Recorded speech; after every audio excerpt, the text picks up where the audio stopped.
Wrestling fans, the 9th annual Paul Bearer Holiday Headlocks Toy Drive explodes into Christmas with 12 featured superstar guests. We can't bring you a live wrestling event due to COVID restrictions, but we'll be bringing you a series of cyber signings and meet and greets. On Saturday, December the 5th, fans around the corner and around the world can get nasty with former WWE and WCW Tag Team Champions Brian Knobbs and Jerry Sags, the Nasty Boys, joining us for a live cyber autograph signing here at MWF Studios. Get a personalized autograph from the Nasty Boys, signed to you live on the air and mailed to your home.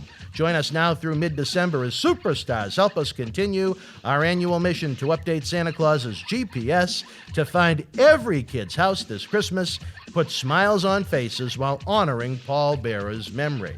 VIP packages are still available. Don't worry, if you missed a live superstar signing, every star is signing enough photos while they're here in Boston to fill VIP packages through December the 19th.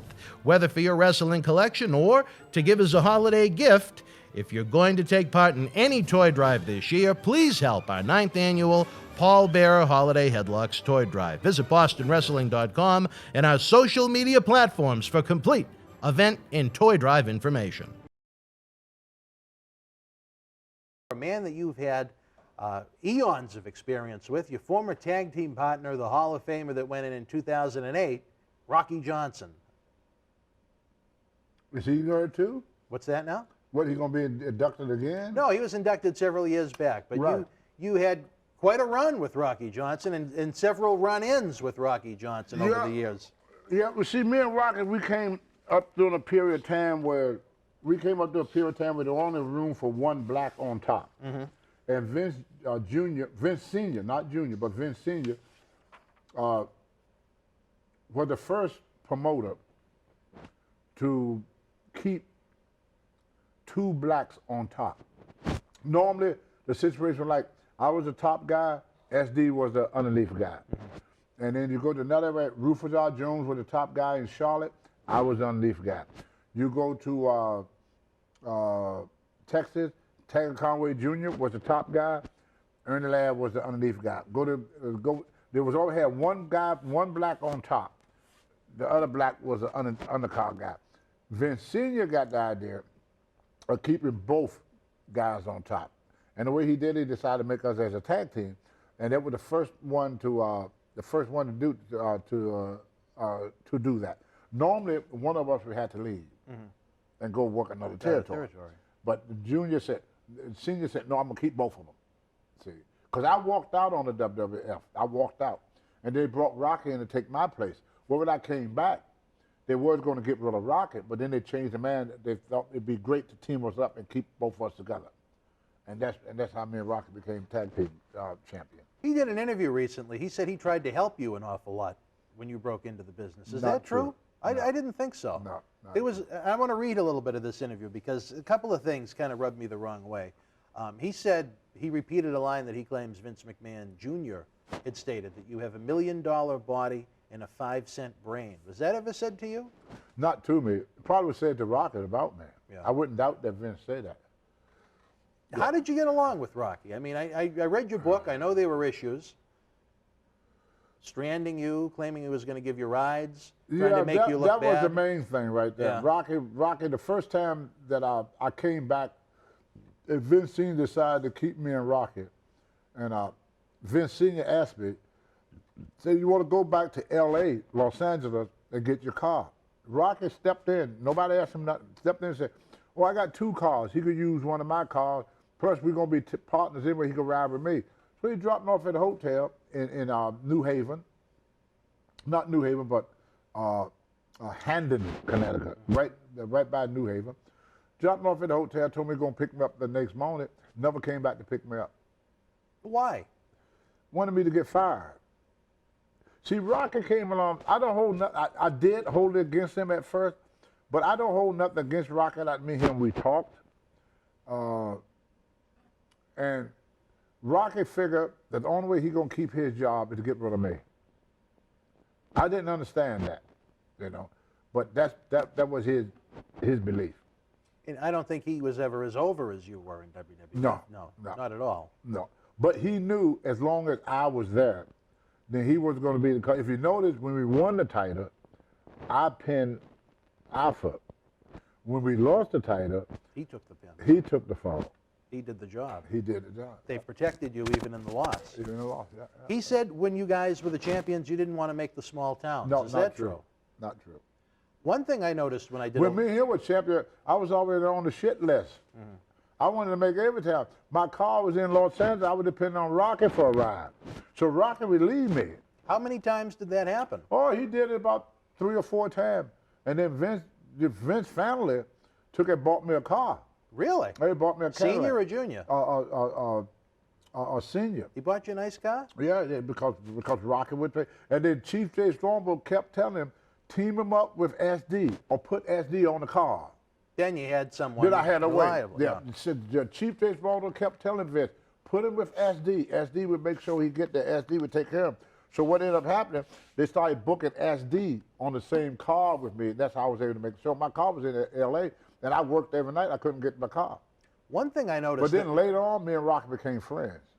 One thing I noticed during your run as tag team champions, a lot of the times you were wrestling a singles match on one town, and Rocky was working a singles match on the other town. Was there a reason for that? Yep. They didn't want us to. They didn't want us to grow. They didn't want you to grow. They didn't want us to grow. They didn't want us to become successful as black champion, because Senior put the belt on us. Junior took them off. Took them off. See, that was Senior idea. It wasn't Junior. Well, let me ask you this, Tony. You went through some difficult times during that period. It's in the book. We're going to talk about it hopefully in future episodes of Memories and Legends.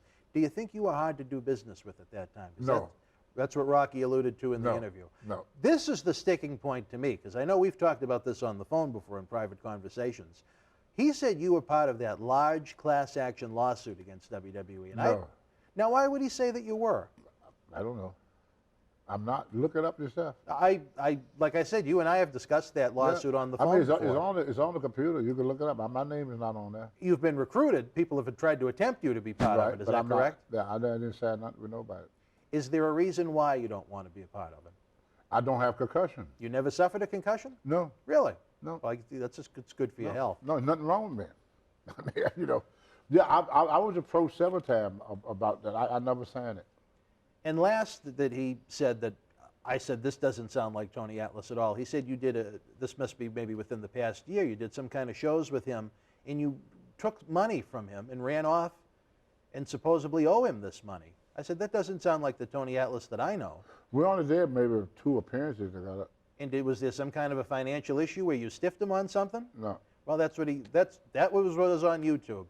No. And I didn't like it, because I know you, like I said, we first met in 1993, and I've only known you through Tony Rumble as a good man. Yeah, because a promoter don't pay us together. No Right, promoter right. do that. Promoter give Rocky his money, promoter give me my money. Right. You know. But I think what happened was, see, when I first started talking about Rocky, to be honest with you, Rocky ain't seen my book. I think he saw my book. Oh, you think he was getting a couple of receipts in that interview? He saw my book. See, but the book is true. That's how he was. Every wrestler knew that. Rocky sold Bill Watts a dead horse. He what? Sold Bill Watts a dead horse. He got these papers for a horse, and he said, this is a great racehorse. So the guy went, to Bill Watts sold it to Rocky, went to get the horse. The guy said, oh yeah, that's a great racehorse. Rocky, the Bill Watts said, well, can I sell him? He said, not really, it's dead. He sold SD Rick Martel car. I remember that from your book. That's what's Rocky. He was. That's how he was. He had the reputation, correct me if I'm wrong, screwing you. of You being couldn't kind of trust a hustler, kind of sleazy. Is that true? Yeah. That was Rocky. And I tell you, I've met his He's wife. not that way now. I met his ex-wife at the Cauliflower Alley Club reunion, Zada Johnson, and she's a lovely lady. Yeah. Oh, yeah. Yeah. But Rocky's not a bad person. Rocky just So came what up, is the hustling all about? What's the element of sleaze? Well, it was how he was raised. He was raised to He be was raised sleazy. in Canada, Okay. in an area where was not blacks was treated worse in that area he from than they were here. So Rocky always had to fight for what he wanted. Wrestling fans, can you feel it? The 9th annual Paul Bearer Holiday Headlocks Toy Drive Cyber Fan Fest explodes into December. We can't bring you a live wrestling event in 2020, but we're bringing you a plethora of live interviews and virtual autograph signings to continue the tradition of updating Santa's GPS to find every kid's home. This Friday night, December 4th, fresh off of his appearance at The Undertaker's Final Farewell at Survivor Series, we'll be joined by Savio Vega. On Saturday afternoon, December the 5th, former WWF and WCW Tag Team Champions, the Nasty Boys, will be live in studio. Sunday night, December 6th, during NXT TakeOver War Games, it's WWE Hall of Famer Mr. USA Tony Atlas's Cyber Christmas Party. If that wasn't enough, big things are happening next week.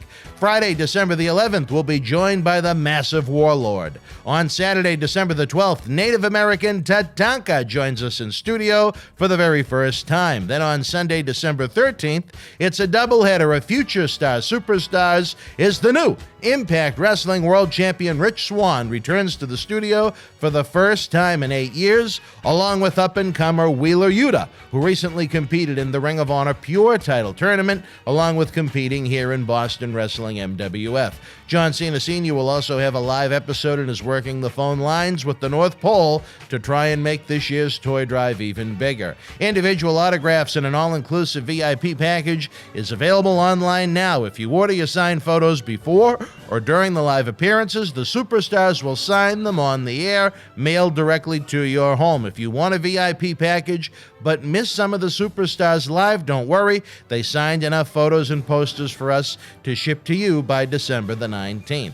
That wasn't enough. We're working on items for our annual mega raffle, where one lucky fan will walk away with a huge jackpot of prizes, all to benefit the toy drive and honor the memory of the late great Paul Bearer, who created this toy drive with myself and John Cena Sr. in 2012. Head on over to BostonWrestling.com to get your orders in now. Let's create smiles in 2020.